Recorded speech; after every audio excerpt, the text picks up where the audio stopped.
Hi friends, மலையாள சினிமாவில் வைரலாக போயிட்டு இருக்கிற ஆக்டர்ஸ் அண்ட் பிரபலங்களுக்கு எதிரான நடிகைகளின் பாலியல் குற்றச்சாட்டுகள் பற்றி தான் இன்றைக்கி நம்ம இந்த வீடியோவில் பேச போகிறோம். வாங்க வீடியோக்குள்ளே போகலாம். 2017 ஒரு புகழ்பெற்ற நடிகை சினிமா படப்பிடிப்பிலிருந்து கடத்தி சென்று பாலியல் வன்கொடுமைக்கு ஆளாக்கப்பட்ட சம்பவம் அனைவரும் அறிந்ததே. இது தொடர்பான வழக்கும் விசாரணை நடந்து வரும் நிலையில் மலையாள திரையுலகில் பெண்களின் பாதுகாப்பு பற்றி ஆய்வு செய்ய ஓய்வு பெற்ற நீதிபதி ஹேமா தலைமையில் குழு ஒன்று அமைக்கப்பட்டது. இக்குழு 2019 சமர்ப்பிக்கப்பட்ட அறிக்கை தற்போது வெளிவந்து மலையாள திரையுலகில் பரபரப்பை ஏற்படுத்தியுள்ளது. பல நடிகைகள் பாலியல் புகார்கள் கொடுத்ததன் காரணமாக அம்மா என்னும் மலையாள நடிகர் சங்கம் முழுவதுமாக கலைக்கப்பட்டது. நடிகர் சங்க தலைவர் நடிகர் மோகன்லால் பதவி விலகினார்.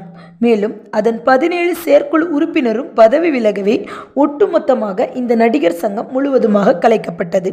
மேலும் இன்னும் 2 மாதத்தில் புதிய தேர்தல் வைத்து நிர்வாகிகள் தேர்ந்தெடுக்கப்படுவார்கள் எனவும் நடிகர் சங்க முன்னாள் தலைவர் நடிகர் மோகன்லால் தெரிவித்துள்ளார். அடுத்ததாக கொடுக்கப்பட்ட குற்றச்சாட்டுகள் பற்றி பேசலாம்.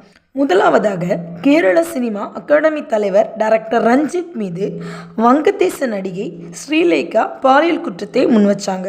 இதனால் பதவி விலகிய டைரக்டர் ரஞ்சித் மீது விசாரணையும் தொடங்கியுள்ளது.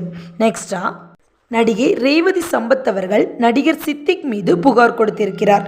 இதனைத் தொடர்ந்து நடிகர் சித்திக்கும் தன் துணை செயலாளர் பதவியை ராஜினாமா பண்ணிட்டாங்க. மேலும் முனிமுனில் என்ற நடிகையும் பாலியல் துன்புறுத்தல் தொடர்பாக புகார் ஒன்றை முன் வச்சிருக்காங்க.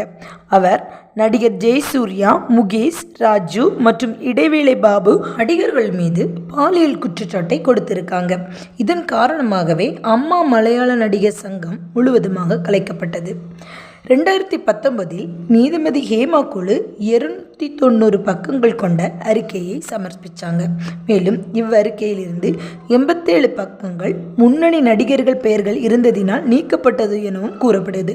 இந்த அறிக்கை சமர்ப்பித்து 4.5 ஆண்டுகளுக்கு பிறகே இந்த தகவல் வெளிவந்துள்ளது.